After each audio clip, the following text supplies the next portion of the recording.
Hey guys, what's up? So I thought I would do a super cool video of having my husband talk about my diabetes. If you're new to my channel, I am a type 1 diabetic. I've been one for about 4 years now, and I feel like I have the diabetic thing kind of down by now. I don't think you ever really have it down pat, but you can definitely have bad days, but most of the time I'm pretty level and my sugars are pretty level. So I've been looking on YouTube, and there has been videos that spouses actually answer questions from like a different point of view.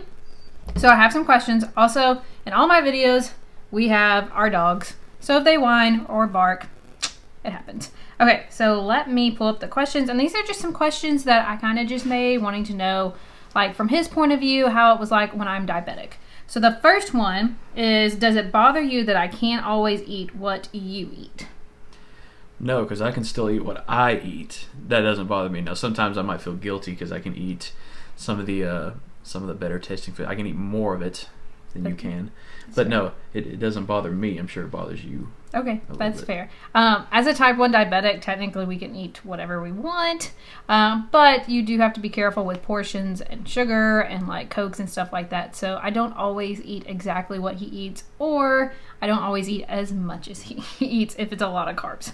I will say, though, to follow up my statement, doesn't bother me that she can't always eat what I eat, but I used to be very bad about every meal having to drink something other than water, whether it was sweet tea because we're in the South, or sodas, or milk. I used to drink a lot of milk, but primarily now at most meals I just have water. So I don't drink near as much sweet tea. If I do, it's usually decaf because I've tried to get off of I've tried to get off caffeine. I haven't had a soda at all in 2020. And so, yeah, I stick mostly to water, which has helped out a lot. But other than that, really no changes. From this ring light that we have, it's like I look at you and all I see is yellow and green marks all over your face right now. Okay, so second. Pretty. Yeah. So second question is, what is the most challenge of having a type 1 diabetic wife? And if you just say diabetes or something like that, that's not sufficient enough. Okay. I get to think. Repeat the question. What is the most challenging part of having a type 1 diabetic wife?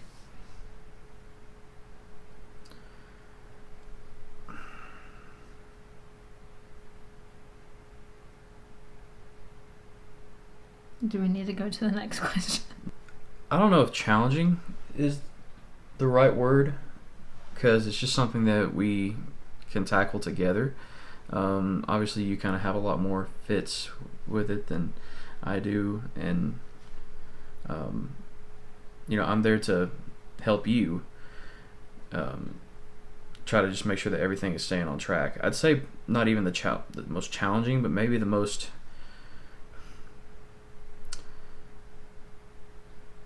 I don't even know how to say it, but I'd say probably the most annoying part. That's fair. Annoying part is at night, because at night is probably when your sugar acts up the most. Always having a time, what time you eat, make sure that you have the right amount of insulin, because when you go to sleep, usually the first like 30 minutes or so is when your sugar kind of levels out. Your body tries to maintain it, so it'll either like spike really bad or it'll drop really low. So like 30-45 minutes after I'm dead asleep, you might have me to get up, go get your meter so we can check and make sure that your Dexcom is right. He hates that, by the way. Absolutely hate it. We should just have a meter in the bedroom anyway. But anyway, or to go get you some grape juice or something to eat so that'll spike your sugar up if it's going too low. Which I also think we should just keep some snacks or something. He wants a mini fridge in our bedroom, so he doesn't have to get up at night and get me sugar. It's the simple things. It's the simple things. That's fair. Which kind of transfers like into our next question. I don't even know if transfer is the right word. Transitions. Yep, that would be it. Transitions. We're 2 peas in a pod, guys. So what about sleeping? So I have my Dexcom. He has Dexcom on his phone. And I try to keep it customized at a certain level. Like at night, I customize my sleeping schedule with it. Like I said, I'm not like a crazy sugar person, so usually it doesn't spike too much at night. If anything, it drops low. So tell us about sleeping from a spouse's point of view. Good thing is I'm a heavy sleeper, so most of the time, unless she is actively like moving around in the bed because her sugar's bothering her, if she gets up to check her sugar, get something to drink, or she has also woken up at 2 or 3 o'clock in the morning if it's going high and starts doing jumping jacks in the room. That those things kind of bother me, but I leave my phone on. I have it where the notifications will get to my phone if needed, but most of the time I won't wake up. But whenever I do wake up, it's usually because she's already like onto the issue. There's been very few times where like she's just dead to the world, fast asleep, and I'll hear it go off, and her sugar will be like climbing to like 180 or 200 plus, or it'll be dropping down drastically to 50 or 40. But most of the time, I get to just sleep right through it. That's fair. Another thing too, if you are married or boyfriend, girlfriend, whatever, and you have a spouse or someone that can watch your sugar, like usually I always go to sleep first. He'll check on his phone, he'll watch videos, and it is such a blessing to be able to not focus on your sugar for a little bit, and you can go into a deep sleep and you know that it's covered. And now if it's like going up or if it's going low, he'll wake me up and be like, hey babe, we need to get you some sugar, or hey, you need to do some insulin. But most of the time he will just watch it until he goes to sleep, and we know that it's steady. If it is steady, it's so much easier, and you can actually get in that deep sleep before technically he does, but you know your sugar's covered, so it's very, very nice to have. Okay, I already covered this when he was saying he was drinking water, but do you have different eating habits a little bit since I became a type 1 diabetic? Yes, by looking at me, you can probably tell I'm a pretty big guy. I was before, but I think I've gotten my health and my eating habits a lot better since, especially since we've gotten married. Like I said, no more sodas anymore. I have coffee maybe once or twice a week. Most of the time, it's decaf. I always have coffee. Yeah, always with caffeine. But other than that, it's mostly water. Occasionally, I'll have a glass of decaffeinated sweet tea. In the mornings, I'll usually have like some apple juice or orange juice, something with just flavor, but it's also something with a little bit of sugar, I guess, to get me going through the day. And I've also started trying. Huge. Yeah, this is huge. So it's a gallon water bottle. It's huge. It's monstrous, and I've been drinking one of those a day. Really, probably a little bit more, because whenever I have a meal, I don't drink it from here. So at lunch I'll have like a 16 to 20 ounce glass of water, and I'll usually end up refilling it. So I probably end up drinking somewhere to like a gallon and a third or a gallon and a half of water a day. Eating habits, I have gotten a lot better about watching what kind of carbs I eat. Being in the South, a lot of your meals tend to be mostly carbs. It's fried foods. They even fry the vegetables here. And of course, there's got to be cornbread or a roll or a biscuit with every meal. So getting out of the habit of having to have some kind of carb with your meal when it could just be some meat and vegetables. And occasionally, if you're having like a sandwich for a meal, you can have that. But like just watching how many carbs you eat at one time kind of helps. Yeah. I'm a big carb counter. I don't always do the best at counting carbs, but if I sandwich, for example, if we had a grilled cheese last night and I didn't eat chips with it, all I ate was the grilled cheese. All I had was the grilled cheese, mainly because I didn't want to have the chips, and then the chips are not good for diabetics with sugar issues. It's just they'll spike it bad. So I was like, let's just do one or the other. Okay, this is kind of like a weird question. And I don't think anything like being a diabetic is not good. Like, let's just say that. But is there anything in your perspective that has come, is it good? Okay, I'm not doing good at explaining this. Are you saying, is there anything that's good come out of this? Yeah, out of being a diabetic. Which is kind of an odd question, but I don't know. Maybe there is from his point of view. And it won't, hurt my feelings. Is there anything good that has come out of this? I mean, for you, I'll say no. Okay, well, we're not talking about me. We're talking about you. Talking about for me, it's made me more hyper aware of what all I'm eating. Now, I'm not diabetic. My father, when he was around 50, got diagnosed with type 2, and my mother had gestational diabetes whenever she was pregnant with me.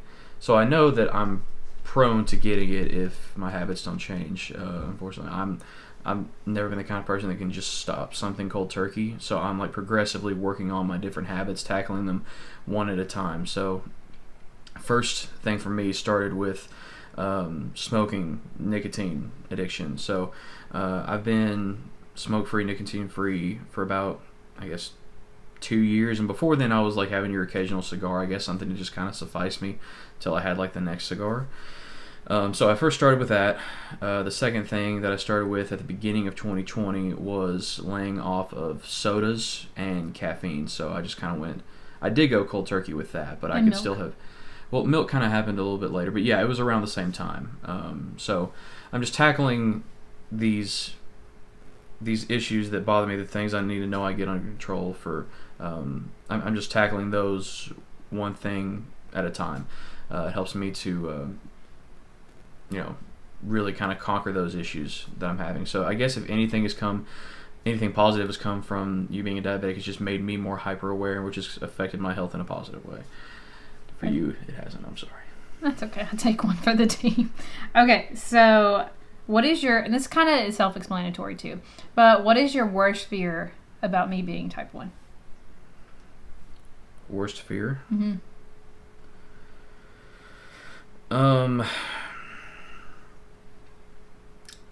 Probably a few different. The first one, which I think is most people have an issue with it, is I don't think I ever have to worry about you going too high and you not know it. Like, you've kind of adjust yourself. You can tell without even looking at your Dexcom or taking your blood when your sugar is high. But a lot of times you don't always know when it's going low. So I'm always worried of it going too low and then you pass out and then there's nothing that we can do. Especially if like I'm not there with you. Because if Dexcom isn't always right. Sometimes she puts in a meter and it'll say that her sugar is 100 when it's actually 60 or 65, or vice versa. It'll say it's 150 when it's actually 220. So it's not always 100%. That's why we have to do multiple adjustments and calibrate it every now and again. So I'd say my biggest fear is you having low sugar and me not around to help you get it back up so that you wouldn't pass out while I'm not there. That's fair. Second thing would be, whenever our time comes to have children, that we couldn't maintain your sugars in a healthy way, which could affect you, could affect your pregnancy. Totally fair. Yeah. Fair points. And I feel like a lot of people definitely have that first one of... Is this obnoxious, by the way, to drink from my gallon jug of water in the middle of your video? It's all right. I'm thirsty. Come on, give me a break. I think one of the things, too, is that a lot of people have the same fear of someone passing out, of their spouse or their girlfriend or boyfriend or whatever, or even their kid passing out, and it's terrifying. But the one thing that I think's helped at least us is that if you have like a glucagon where your husband or whoever's around you can, they know how to use it to like stab you. Okay, that sounds really bad. To and give what's yourself it called? A glucagon? To give yourself... It sounds like you stuttered over your word. If you have a glucagon? Okay, anyways. So you can give yourself some sugar if you did pass out. Or they do have now, which I currently have, it's a nasal spray. So if you pass out, they kind of just squirt your nose a little bit and it gives you sugar through your body, which is pretty cool, let me tell you. But yeah, so definitely make sure if you have someone around, no matter who it is, that you either have a glucagon or the nasal spray in case for some reason you do pass out, and also that they know how to use it. That's very important too. Okay, so 2 more questions. Do you think me having type 1 diabetes has strengthened our relationship? Side note, we've been together for ever. We've been together for like almost 10 years. We were high school sweethearts, and we didn't realize that I was diabetic when we were in high school. So we've been together since like high school, and we have been married 3 years now, 3.5. So he's been with me a while, and whenever we first started dating, I wasn't technically classified as a diabetic. I am pretty certain that I've had diabetes for a long time. We just never caught it. So he's had me when I didn't have to check my sugars or I didn't have to give myself injections or whatever, to now where I I'm constantly watching my Dexcom or constantly looking at my insulin pump to make sure I have enough insulin so I don't either, pass out or I don't go too high. But to strengthen our relationship. I think that anything that couples go through, anything that's a trial, not just type 1 diabetes, any kind of thing, any kind of diagnosis of an illness or any kind of issue, financial issues with your family, anything that you can go through and come out on the other side is naturally just going to make you stronger. That's fair. So yeah, I mean, like at this time, like we know that diabetes without a cure for you, it's never going to go away. It's just something that me and you will have to continue to keep fighting. But the hardest part is certainly behind us, which is learning how to manage it, how to treat it, and the technology is getting better every year. Yeah. So, I mean, the worst part, I think, of your diagnosis is behind us. Now, there might come times, when you get older, I think naturally diabetes has a tendency to get worse as you get older. With that, it comes other kind of health issues, but we'll face it. Yeah. Whatever comes. Agree. And one of the things that he mentions is he said, me or you or I or something like that, if you are married and you have someone that has type 1 diabetes, it's more of a we thing. I mean, yeah, most of it is on me. Let's be real. But, like, he fights 100%. This with me, too. So, if my sugar is running up high, 200, going, like, straight up, he is all over of, like, hey, let's go for a walk. Hey, let's do some kind of movement, like, let's jump up and down, because that's usually what I do anyways. Whenever my sugar goes, let's jump up and down. Let's do some air punches. So, he'll hold out his hands like this, and then I'll punch his hands, and something like that. So, it is a we thing, even though...